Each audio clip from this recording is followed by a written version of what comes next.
नमस्कार, आप देख रहे हैं द न्यूज वर्ड्स और इस वक्त हमारे साथ द न्यूज वर्ड्स के संपादक अरुण पांडे सर मौजूद हैं।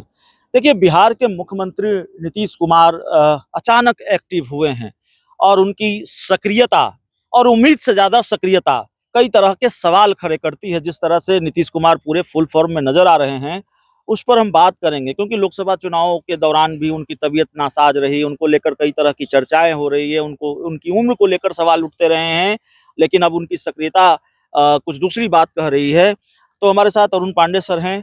सर, नीतीश कुमार तो पूरे फुल फॉर्म में नजर आ रहे हैं। कहाँ उनको लेकर परसेप्शन, कई तरह की बातें कही जा रही थी, उम्र का हवाला दिया जा रहा था, यहाँ तो फिर पुराने फॉर्म में लौट गए हैं।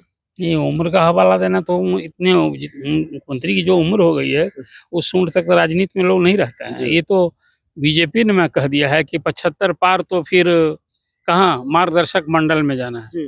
और ये जदयू में थोड़े है, तो जदयू में उम्र में हो गए तो और तप गए। नीतीश जी पार्टी के अध्यक्ष हैं, सर्वे शर्मा, ये बात सही है। उनकी सेहत को लेकर पिछले दिनों चिंता की बात थी और लोकसभा चुनाव के दौरान उस हद तक सक्रिय नहीं दिखे थे जो पिछले दिनों सक्रिय रहते थे या जो भाषण देते हैं एक्सटेम्पोर।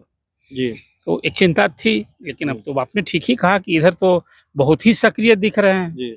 पिछले एक महीने से वो बहुत सारा निर्माणाधीन स्पॉट का स्थल निरीक्षण कर रहे हैं, अस्पताल में जा रहे हैं, सड़कें बनती देख रहे हैं, गंगा एक्सप्रेस पे देख रहे हैं, मुजफ्फरपुर चले गए, कई योजनाओं का उन्होंने उद्घाटन शिलान्यास किया। आज ही अपने गृह जिले नालंदा में बिहार में खेल विश्वविद्यालय भी बन गया है, जिसके कुलाधिपति हैं मुख्यमंत्री। तो उस खेल विश्वविद्यालय का आज वहाँ उद्घाटन है। वहाँ खेल अकादमी बनी है, बड़ा परिसर बना है, आज उसका भी उद्घाटन है। उसके पहले लखीसराय के डीएम थे रजनीकांत, उनको वीआरएस करा के और बस दूसरे ही दिन उनको उस खेल विश्वविद्यालय का रजिस्ट्रार नियुक्त किया गया और कुलपति का भी भार दे दिया गया है। तो मुख्यमंत्री सचमुच इधर तो बहुत एक्टिव हैं, एक्टिव होना भी चाहिए। मुख्यमंत्री एक लंबे समय से और जितनी सारी योजनाओं की उन्हें स्वीकृति दी है, तो चाहेंगे कि समय रहते उसको पूरा हो। जहाँ जहाँ वो स्थल निरीक्षण करने जा रहे हैं, अधिकारियों को हिदायत दे रहे हैं, निर्देश दे रहे हैं कि अब यही कमी है तो संसाधन की मांग करो, पूरा करो। आपने देखा अभी ना, कई काम बिहार ने पहली बार किया। अब एक और काम होने जा रहा है जो 125 साल लगभग 1890 के बाद बिहार में सर्वे नहीं हुआ था। अब पूरे बिहार में अभी सर्वे का काम हो रहा है, मतलब पूरे जमीन का जो खाता बही सब दुरुस्त करके अभिलेख अद्यतन होगा, कौन किस प्लॉट का मालिक है, इसके लिए सर्वे हो रहा है। ये काम कहाँ हुआ था? नीतीश कुमार ने कहा है कि असेंबली चुनाव के पहले इसको भी पूरा कीजिए।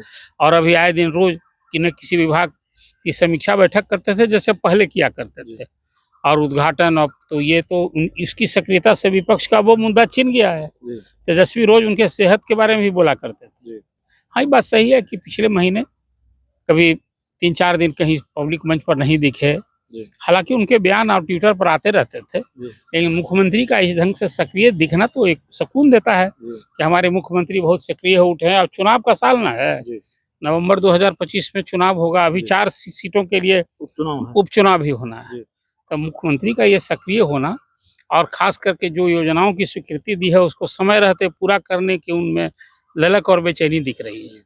ये तो एक अच्छी बात है। मुख्यमंत्री पूरी तरह स्वस्थ रहें, सेहतमंद रहें, और फिर जो योजनाओं का, अब तो आगे चुनाव भी देखिए, बीजेपी ने उनके नेतृत्व में चुनाव लड़ने की पहले ही घोषणा कर रखी है। आने वाला दिन में फिर तो वही मुकाबला होगा, नीतीश कुमार बनाम तेजस्वी यादव। एक नया और प्लेयर आ रहे हैं, प्रशांत किशोर, 2 अक्टूबर को जनसुराज पार्टी लेकर के। अभी तो उनका लक्ष्य है कि भाई तेजस्वी की जगह हम ले लेंगे, मतलब कि नीतीश कुमार को जो हम सत्ता से हटाएंगे तो हमसे ही मुकाबला, मतलब जनसुराज से ही मुकाबला होगा। तो अब देख लीजिए, अब तो जहां नीतीश कुमार को अब 2 दलों से अब मुकाबला करना है, अब वो 2 दल में कौन भारी पड़ता है ये देखना पड़ेगा। चलिए, तो हमारे साथ अरुण पांडे सर थे और बिहार की राजनीति से जुड़े महत्वपूर्ण सवाल पर बातचीत। बहुत बहुत धन्यवाद।